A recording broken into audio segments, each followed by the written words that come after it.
Well, I started in high school actually. So in high school, I was working at a kind of like a grocery mart donut shop. I fell into I kind of fell into doing pastry there. Are you from the West Coast or East Coast? No, I was born in San Francisco. The Bayview. Yeah, when the Bayview was all Italian. But then I grew up Back in the day. Back in the day, yeah. My grandparents lived there. That's the Flower 40s. Nurseries, right? Yeah. Or was that the other place? Well, we were on Silver, Vesta Street. So we were on the Bayview side, and then, but I remember as 4 or 5 years old, my grandfather put me up on his shoulder, my great grandfather, and walked me to the farmer's market on Alameda. So yeah, years ago. So anyway, so then my grandmother, she ended up getting really bad arthritis, so she started going up to California for the mineral baths, and it cured her. I mean, she started feeling much better. She was almost in a wheelchair, like in a period of like 1 or 2 years, and then she started going up there for the mineral baths, and it kind of cured her. So then my grandfather and her moved up to Calistoga. Oh, okay. So I ended up spending like all my summers up there. My parents ended up moving to Marin, so I kind of grew up over in Marin. We always would come to the city because my great-grandparents still lived out on Silver. We'd go visit them every weekend. And then my grandfather knew one of the owners of Victoria Pastry. So I guess I was like 19, and I graduated from school, and he said, well, if you want to learn the trade, you should go to work at Victoria. And they were like very old school, you don't have any experience, you need to go get experience before you come to work here. So then I ended up going to working at Lafayette Pastry on Union Street, which was run by 2 Italian brothers originally, who were one of the original pastry chefs at Victoria. And they had then retired, sold the business to Bo Brink, who was a Swedish pastry chef. So I worked under him, and then I worked with Henry. And on Union Street. Okay. And then I started working part-time in Victoria, and I started doing all the cakes, the St. Honore, everything else that I wanted to do. And there was a girl from Italy that had come over that summer, and she said, she was working there, she was from Mantova. And I said, oh, my dream is, I'd love to go to Italy to learn, and learn Italian, my grandparents' language and everything else. And she's all, she said, my uncle's like one of the most famous pastry chefs in Italy. He's world famous. And I was kind of like, okay. So anyway, so then I went with my grandparents. They took us on a trip to Italy for the first time. And I like saw the pastry shops over there, and I was like blown away. Torino, Milan, it was just like, I had no idea. So then at that point I came back, and I'm like, I'm coming back here, but then I'm going to study Italian. How old were you? At that time I was like 19, 20. So then I stayed in touch with her, and she wrote to her uncle, and he said, oh, whenever he comes to Italy, he can come work with me. I'd love to have him. So I'm like, okay. So then I ended up going to stay in Torino with some cousins of my grandfather. Your family from Torino? My grandfather's cousin married somebody from Pinerolo. So there's a famous panettone factory there called Galup. And so they also had a pastry shop. So I visited them, and same thing. Oh, when you come back, you can work here with us and everything else. Okay, great. So I go back to San Francisco, and then I go to work for Victoria for a little bit, and then with always this thing about wanting to go to Italy. So I finally find a pastry school there, go over, and then I did the pastry school. I worked with Silvano, who was a famous pastry shop. In Torino? No, in Milan. First, 3 months in Pinerolo in Piemonte, and then to Milan. And through him, I just started meeting everyone. What year was that? That was 1981, 82. It was the World Cup when Italy won the World Cup, and people were going crazy over there. So then I came back, and I opened up a rented space in a pie factory out in the Bayview on Oakdale Avenue in the farmer's market. And I wanted to open in San Francisco. I mean, my dream was to open the Italian pastry shop in the city, but the rents were super expensive. It was kind of like the boom we went through, a couple years ago.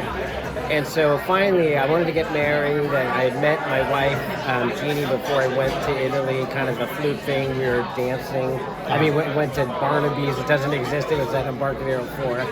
So met her, and then we stayed in touch when I was in Italy. So then I just wanted to kind of get started.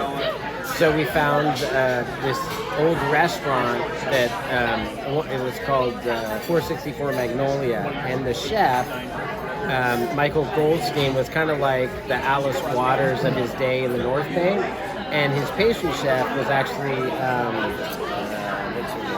Nancy Silverton from La Brea. SoCal. Yeah.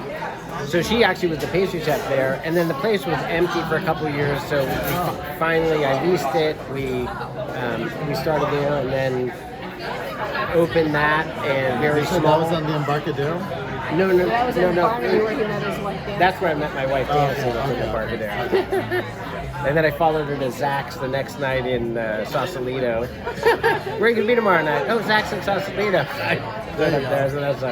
Anyway, but so then we opened there, and then we were asked to open up in the city, and or to actually throw our hat in the ring for the airport. The airport was there for a long time. Right. Yeah. So I didn't miss it. That 2000. Was like our go-to. That was yeah, just that like was croissants. that was in 2000.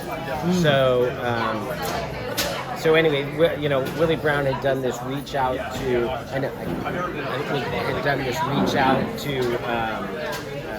to like all small businesses in San Francisco who wanted to participate in the process.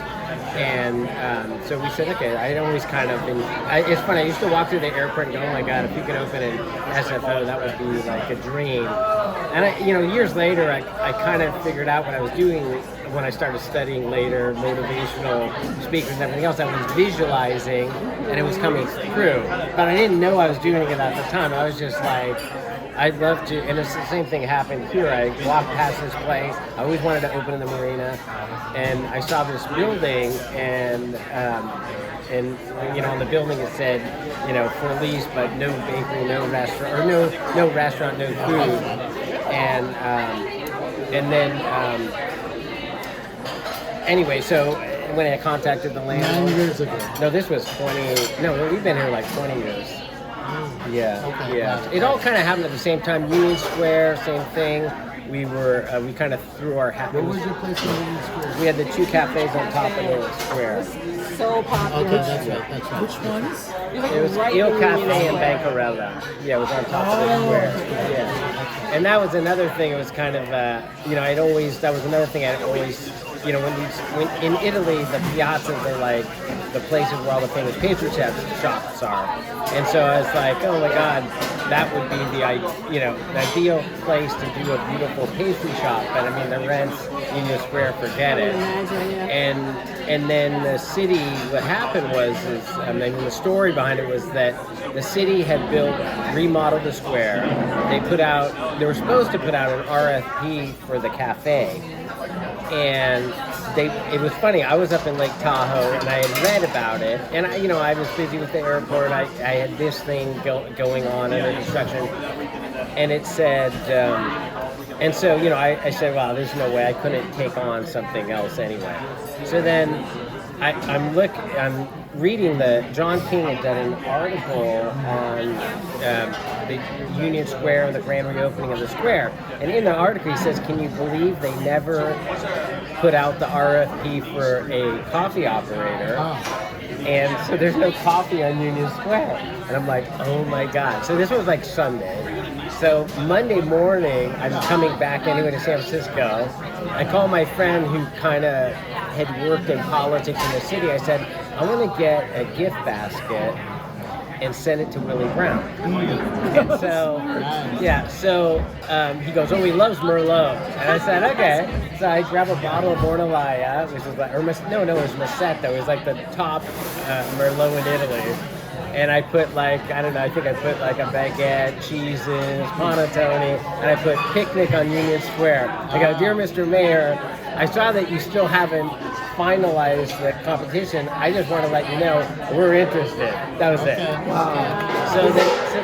So like 2 days later, I'm in the pastry shop making cakes, and there's a phone call, and the mayor's on the phone.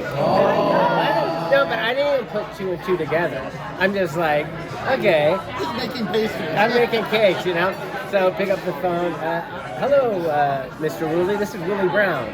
I said, hello, Mr. Mayor. How you doing? And I had met him before because when we did the opening at the airport, he became mayor right at the time when the airport, I mean, I think it was Diane Feinstein at the time. No, it was Jordan who was actually mayor before. So they were already, it was already under construction, but then the grand opening was when he actually had just become mayor, and then there was a grand opening. So I did a huge cake for 500 people and everything else. So, I mean, I knew of him, but I didn't know him. But he knew of us from the airport.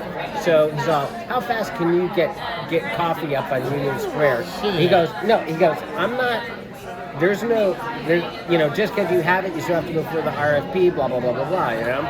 And I'm like, yeah, no, that's fine. I said, just, give us an opportunity to do it. I said, let me call the health department, see how fast I can get a coffee cart up there, but I know I got to go through health and everything else. So I call health department, get the permits, we get the coffee cart, we put it up on Union Square. Then there was kind of like a big brouhaha, because how did Rulli get up on Union Square, right? It's just like, we asked. I mean, that's all we did. So then we went through the RFP process, and with the RFP process, they had designed this cafe, typical city, right? Handicap bathroom right in the middle of the cafe. You know how small the cafe is, right? I mean, it was tiny. And I'm like, okay, what are you gonna have, like a 3-foot showcase? What are you gonna do? So I called the health department and I said, how long? I said, what are the regulations on this? I mean, seriously, you have to put a handicap bathroom in the middle of this cafe. It's like, it's going to hold like 10 people.